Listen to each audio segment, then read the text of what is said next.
Трето издание на Дневникот за денес. Добро вечер. Со најновите информации од регионот, Македонија и светот започнуваме веднаш по кратката најава. Останете со нас. На електронско надавање се продаде фабриката Киро Кјучук.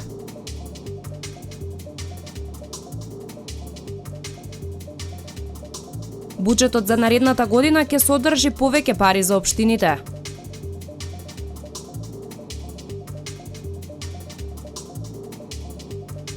Основното општинско училиште Свети Кирил и Методи помеѓу 8-те најдобри училишта во Македонија.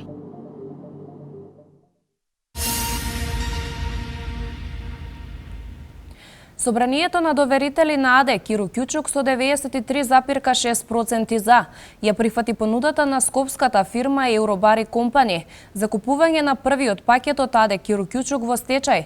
За 15 на дена треба да уплатат 68 милиони денари.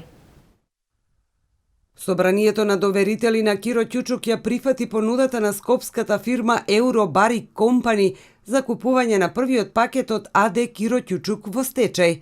Ова значи дека за 68 милиони денари или 30,8% од претходно проценетата вредност, оваа компанија ќе стане собственик на погоните на Киро Кјучук. Во наредниот период престои понатамошна постапка на донесување на соодветни решенија, понатаму уплата на средствата и се надеваме на рестартирање што ќе биде позитивно за градот, за општината и за пошироко, за цела република. На собранието доверителите дадоа зелено светло и за продажба на вториот и третиот пакет, односно некогашната продавница на Киро Кјучук и деловниот простор на некогашна Пелагонија. Со средствата кои што во рок од 15 на дена треба да легнат на сметка на стечајниот должник, Петров вели дека првин ќе се исплатат сите побарувања настанати за време на стечајната постапка, но и трите последни плати на 50-тината вработени од времето пред отворањето на стечајната постапка. Продажбата беше спроведена, да истакнам, по пат на електронска аукција, најтранспарентно преку системот на Централниот регистар. Се одвиваше по сите правила, согласно Законот за стечај, измените каде што се предвидени за спроведување на електронска аукција и во стечајните постапки и по правилникот за електронска аукција за впаричување на стечајна маса. За прифаќање на понудата за продажба од вкупниот број на присутни доверители со право на глас, позитивно се изјаснија 93,6%, против беше акционер од вработените, доверителот Центар БЈ од Прилеп и фирмите Еленица и Мак Петрол.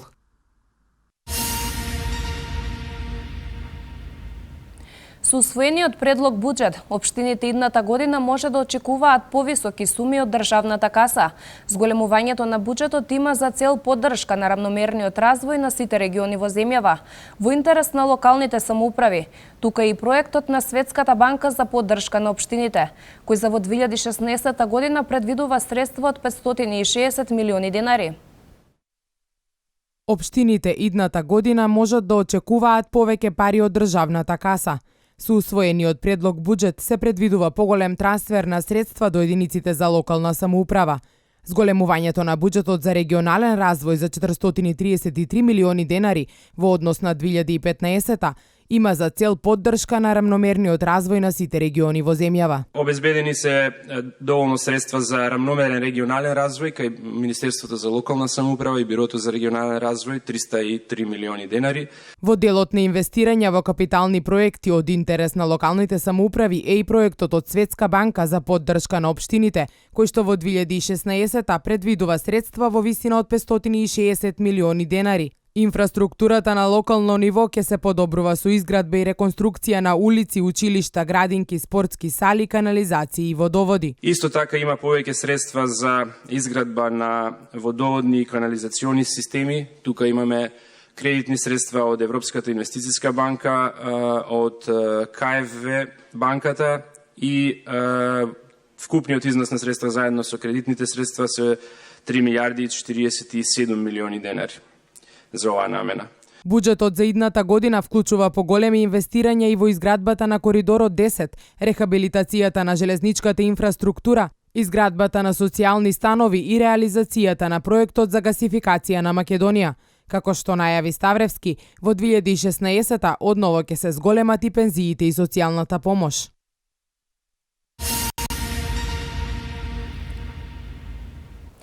Се одржа координативен состанок на владиното тело на кој присутни беа председателот на владата Никола Груевски, заедно со министрите, директорите и градоначалниците.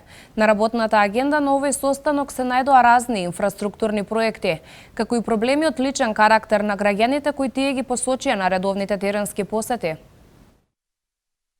Проблемите и барањата на граѓаните на работна агенда на координативниот состанок, кој председателот на владата Никола Груевски денеска го одржи со министрите, директорите и градоначалниците. На повеќе часовната средба се разгледуваа потребите кои граѓаните ги посочија на редовните теренски посети, кои владини представници ги вршат во сите региони од државата. На кој присуствуваше директор на Бирото за јавна безбедност и началникот на сектор за внатрешни работи Скопје. Беа посочени, односно беа интерпретирани уште еднаш барањата и проблемите со кои се случуваат граѓаните и договори се веднаш за сите мерки и активности за постигнување соодветно со патроли и не само во однос на тоа прашање, но и за другите прашања. Инфраструктурни проекти, изградба на водоводни и канализациони мрежи, изградби на градинки и спортски сали, патишти и асфалтирање на улици во повеќе општини, населени места и населби беа само дел од точките на денешниот координативен состанок. Детално е разговарано за секој проект со детални рокови и динамика на реализација на истите. Овде ние сала немавме планирано за 2016 година. Евентуално ќе ставиме во планот за 2017 и тоа вие и на лице место на граѓаните им го кажавте. И бевме честни во тој дел, апсолутно сами ми ја пренесовме апсолутната вистина и таму има помал број на ученици, меѓутоа ќе направивме напори. Добро, да влезе во заклучок за вечерна влада за 2017. Така да во 2016 планираме таму два објекти да се направат. Две градинки. Да. На координативниот состанок беа разгледувани и барања од личен карактер за одредени проблеми на граѓаните, за кои беше информиран премиерот на теренските посети. Разгледани се барања поврзани со владиниот проект за отпис на долгови, како и исплата на обештетувањето на граѓаните од поплавените региони. Институциите добија задача поединечно да ги контактираат граѓаните за да добијат известување за начините на кои ќе се решаваат нивните проблеми. Од владата информираат дека координативните состаноци ќе продолжат и во иднина, како и редовните средби на граѓаните каде ќе се разгледуваат посочените проблеми и барања.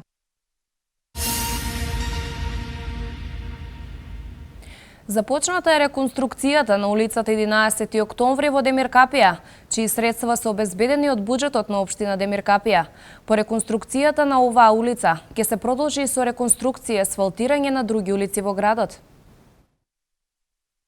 Започна реконструкција на улицата 11 октомври во Демиркапија. Со реконструкцијата е опфатено чистење на трасата, поставување на премени за водоводна и електрична инсталација, тампонирање, поставување на бетонски вичњаци и асфалтирање во должина од 230 метри и ширина на коловозот од 5,5 метри.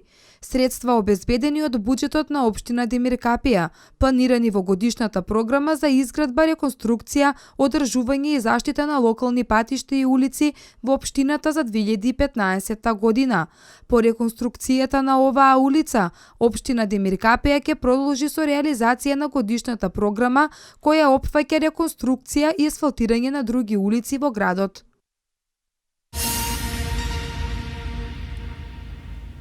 Отстапувањето во сила на законот за легализирање на дивоградби, па досега во Демиркапија се легализирани 202 дивоградби, информираат од секторот за урбанизам при локалната самоуправа.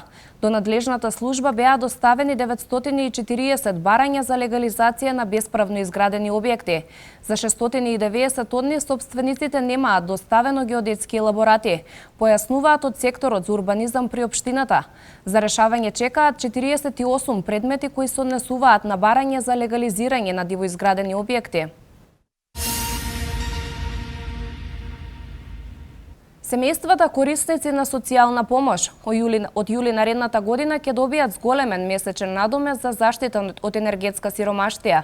Ова е дел од низата мерки на владата, а овој тренд на зголемување на социјална помош се очекува да продолжи во 2017 година.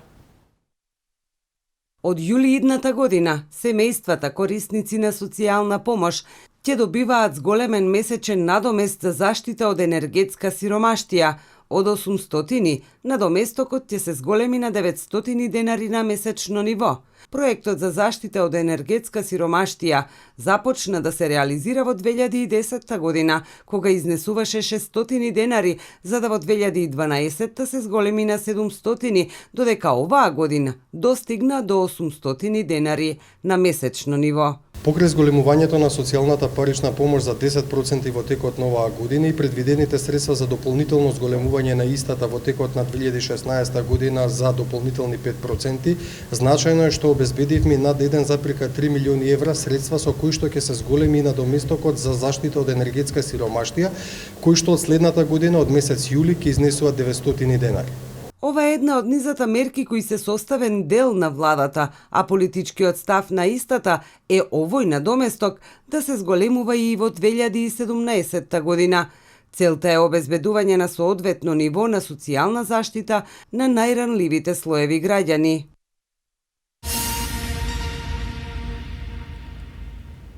Основното општинско училиште Кирил и Методи од Велес е помеѓу 8 најдобри училишта во Македонија. За оваа титула се оценуваа 7 области.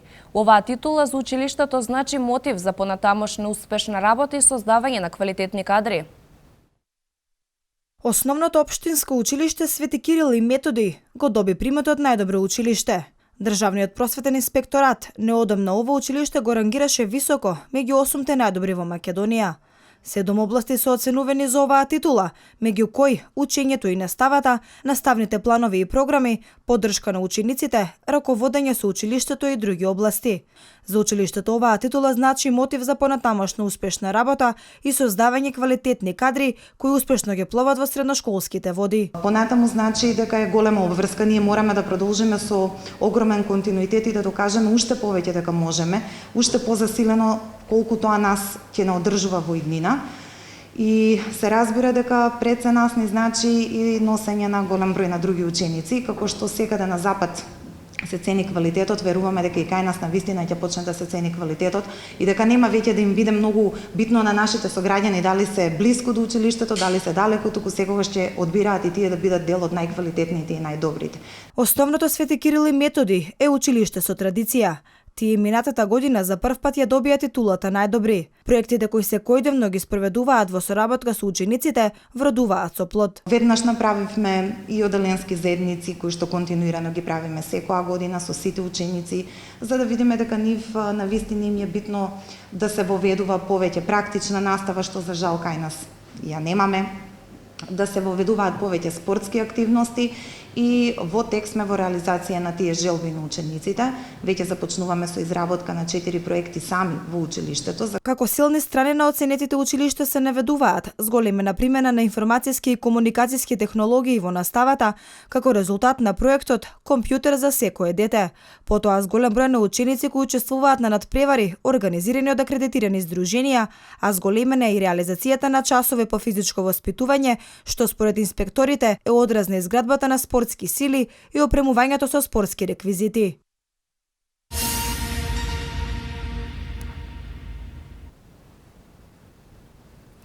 Денеска во Кавадарци се одржа 4-тиот поред саем за вонучилишни активности. Поставени беа повеќе од 20 штандови каде се презентираа разни спортско-рекреативни активности. Целта на сите учесници е здрава младинска популација и насочување кон вистинските вредности на општеството. Членови, тренери и представници на спортски клубови, невладени организации, културно-уметнички друштва, здруженија на граѓани и други организации денеска се собраа во спортскиот центар Јасмин во Кавадарци. Таму се одржа 4-тиот саем за вонучилишни активности. На атлетската патека и фудбалскиот терен беа поставени повеќе од 20 штандови каде се презентираа разни спортско-рекреативни активности кои би биле конструктивно потрошено слободно време за учениците. Тука може да видат со своји очи што е тоа што е блиску до нив и што може да биде нивна вонучилишна активност. А се надевам дека кај некои големи таленти тоа ќе представува утре и некој може начин на просперитет, како иден спортист, иден борач, иден пинг-понгар, иден стрелец, репрезентативец на Република Македонија и можеби од тоа да остварува својата екзистенција. Заедничката цел на сите учесници на саемот е здрава младинска популација. Организаторите велат дека со насочување кон вистинските вредности на општеството, младите се подалеку од негативните предизвици и пороци на модерното време. Има голема масовност и ова е денес празник за кавадарци, за младоста, за спортот. Сите одлучно да кажеме да за спортот, музиката, уметноста, невладините организации, а не на другата лошите пороци кои што ги демнат младите. Над 4000 ученици го посетија саемот кој Општинскиот совет за превенција против малолетничко престапништво го организира во соработка со локалната самоуправа и Сојузот на спортовиот кавадарци.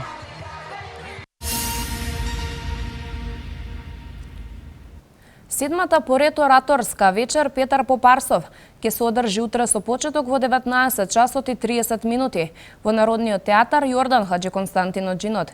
На тема образованието е патот кон личниот успех и успехот на државата. Ќе говорат 11 оратори од Велес, Неготино, Струмица, Градско и Охрид. 11 млади оратори ќе говорат на тема Образованието е патот кон личниот успех и успехот на државата на седмата поред ораторска вечер Петар Попарсов, организирана од Унијата на млади сили на Општинскиот комитет на ВМРО ДПМН Велес. Можеме слободно да го кажеме фактот дека оваа година интересот за пријавување на ораторската вечер е најголем, или по бројност на оратори 11 точно, кои што можеме слободно и да се пофалиме со фактот дека 6 млади оратори се од Велес, а 5 се и од останатите општини од Македонија, меѓу кои Охрид, Струмица, Неготино и Градско. Ораторската вечер Петар Попарсов ќе се одржи утре со почеток во 19 часот и 30 минути во Народниот театар Јордан Хаџиконстантинов Джинот во Велес.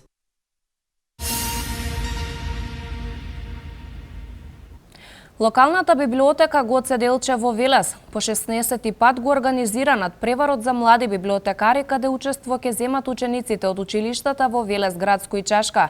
Пријавените кандидати ќе имаат 1 час за да одговорат на 20 прашања поврзани со библиотекарството. Најдобриот се стекнува со право на учество на републичкиот надпревар, кој годинава ќе се одржи во Кочани. На 21.10, тоа е среда, во 10 часот по 16 пат ќе го организираме Општинскиот надпревар млади библиотекари.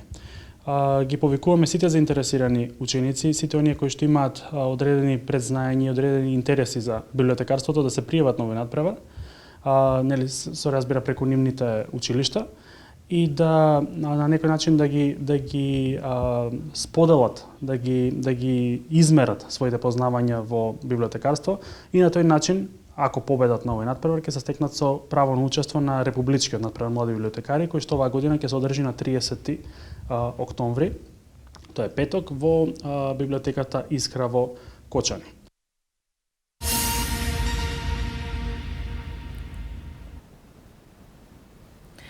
Цената на бензините, дизелот и екстра лесното масло од ноќеска на полнок ќе се зголеми.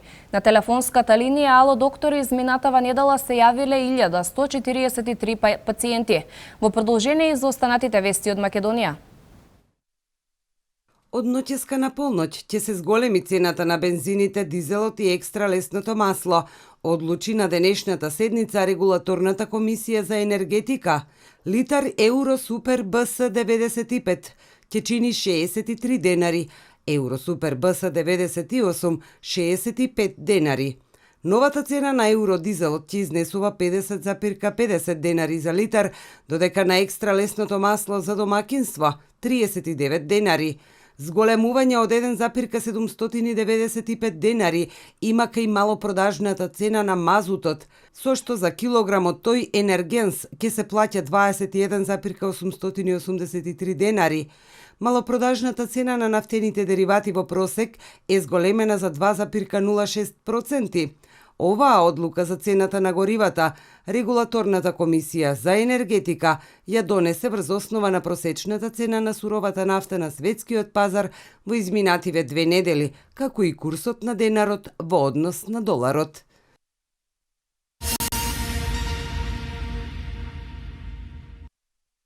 1143 пациенти изминатата недела се јавиле на телефонската линија Ало докторе. Најчесто, како што информира Министерството за здравство, пациентите се жалеле на главоболки, респираторни симптоми, покачена температура, како и на сезонски вируси предизвикани од променливите временски услови, карактеристични за овој период од годината. На сите овие лица им е дадена здравствена помош со совет и соодветна симптоматска терапија. За медицински совет се достапни 25 доктори, а повиците се од сите граѓани на државата. Од започнувањето со работа на телефонската линија до сега, медицински совет им е даден на 57.330 пациенти.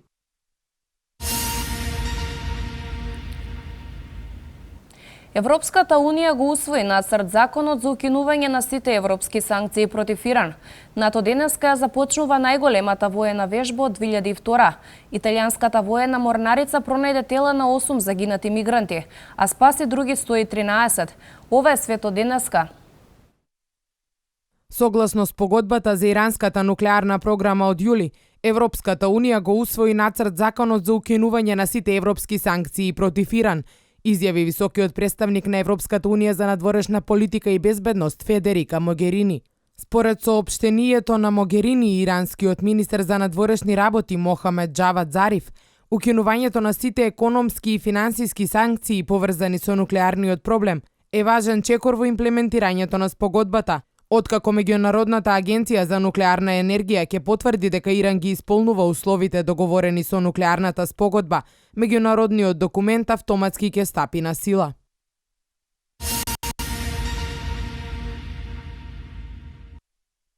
НАТО денеска започна воена вежба на копно, во вода и во воздух, која според Алијансата ќе биде најголем тест за нејзината воена способност од 2002 година. Тринеделната вежба ќе се одржи во замислен африкански регион наречен Соротон, управуван од непријателски диктатори, каде почнал терористички бунт и каде царува етничка тензија. Најважниот дел од вежбата ќе почне по тренингот на воените сили претходно овој месец со учество на високи представници на НАТО во Сицилија и ќе продолжи на италијанска, шпанска и португалска територија.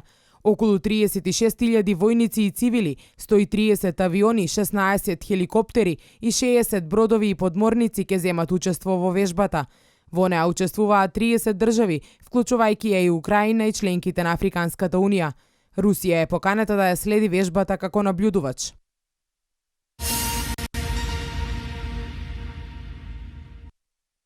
Италијанската воена морнарица пронајде тела на 8 загинати мигранти и спаси 113 други од гумен чамец, со кој се обидувале да го поминат Средоземното море. Акцијата е извршена од бродот Берсалиере. Деталите околу околностите под кои се случила несреќата не се наведени во официјалното соопштение. Италијанските воено-поморски сили во саботата спасија 562 лица, кои се обидувале да стигнат до Европа со 5 чамци.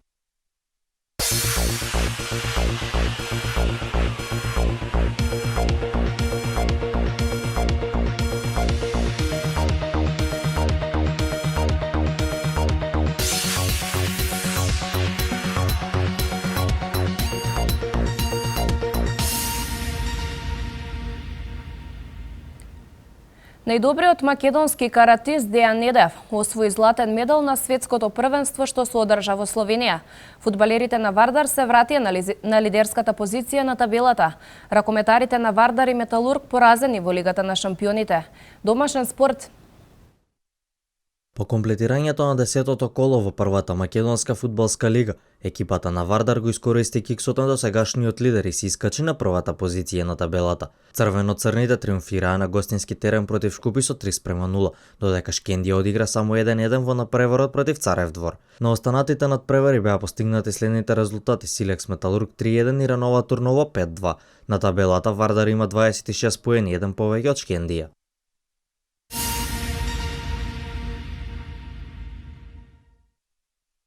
Во шестото коло од регионалната кошаркарска АБА лига македонскиот шампион МЗТ Скопје ја забележи првата гостинска победа. Тие славеа во дуелот против Сутјеска, мечот заврши со резултат 77:68. Најзаслужни за победата на металците беа Мијатовиќ и Стојановски, кои комбинирано постигнаа 33 погодоци. Со оваа победа тие се искачија на петата позиција на табелата со само 2 бода помалку од првопласираниот Будуќност. Во следното коло МЗ-та Скопје на домашен терен ќе го пречека тимот на Цибона. Овој дуел ќе биде одигран во петок.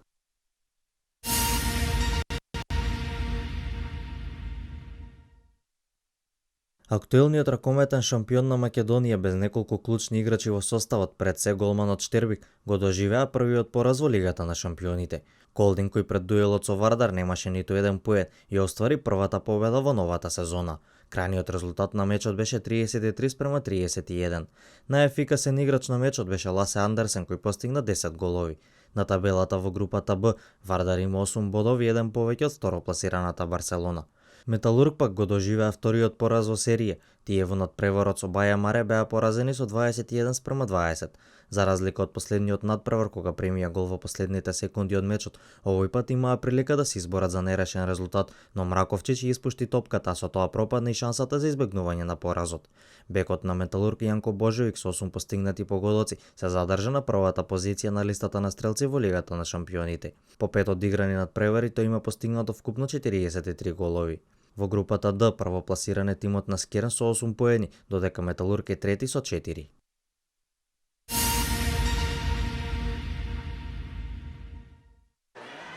На светското првенство во карате во конкуренција на повеќе од 1200 надпреварувачи, најдобриот македонски каратист Дејан Недев го освои златниот медал. Тој стана шампион на првото обединето првенство во модерно, традиционално и контакт карате, а најдобриот успех во својата кариера го постигна во дисциплината Фукуго. Недев во полуфиналето победи представник на Бразил, додека во финалето беше поуспешен од преварувач од Кипар.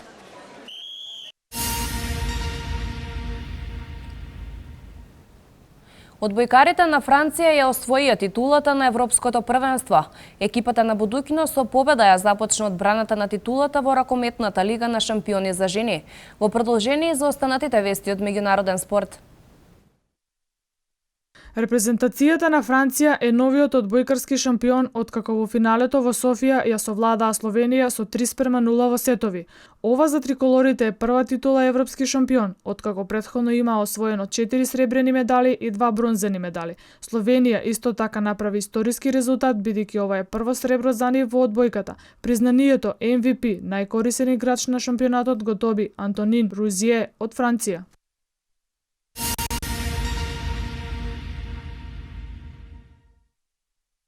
Во вчерашниот ден беа одиграни неколку надпревари во најсилните европски првенства. Дерби надпреварот во италијанската серија А одигран во Милано меѓу домаќинот Интер и шампионот Јувентус заврши нерешено и без постигнат гол. Во англиската премиер лига одигран беше само еден надпревар во кој екипата на Њукасл против Норвич славеше со 6:2, а најефикасен беше Вајналдум со постигнати 4 погодоци. Во Шпанија Селта Виго изненади со победа на гостински терен кај Вијареал со 2:1. Со оваа победа тие се изедначија на првата позиција на табелата со Барселона и Реал Мадрид. Во германското првенство Штутгарт со играч помалце славеше против Инглштад минимално со 1:0, додека Хановер на гостински терен со истиот резултат го победи Келн.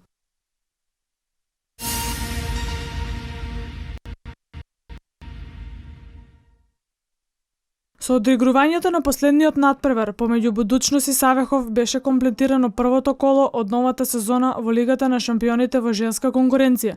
Европскиот шампион Будучност убедливо победи на домашен терен со 33-20 против Савехов. Спротивно на очекувањата, наместо радост, македонскиот првак ЖРК Вардар загуби на домашен терен од екипата на Гер со 22-27. Резултати од другите надпревари од првото коло: Крим Баја Маре 27-33, Ларвик Ростов Дон 21-27, Туринген Флери 27-27, Ференц Варош Подравка 28-16, Митхелан Хипо 33-21 и Букуреш Лублин 33-21.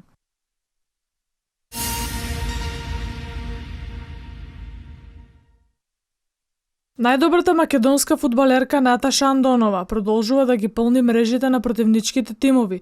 Во последното коло во шведскиот шампионат таа со хетрик ја завари одличната сезона во новиот клуб Розенгард, кој играше против екипата на Линкопинг и славеше со убедливо 5:0. Андонова го отвори резултатот во 9-та минута, за потоа со уште 2 гола во 72-та и 78-та минута да го одведе својот тим до титула. За задоволството да биде комплетно, Розенгард со победа си осигура шампионската титула, обезбедувајќи и нов трофеј на Андонова во нејзината кариера. Изјави дека е пресреќна што постигнала 3 погодоци и помогна во освојувањето на титулата.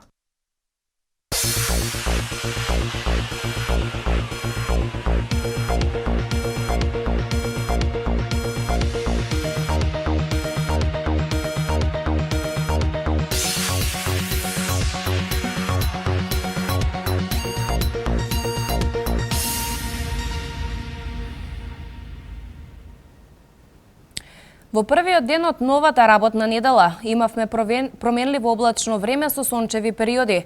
Максималната дневна температура се движеше од 15 до 23 степени. Да ги погледнеме деталите.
Ова беше последната информација за денес.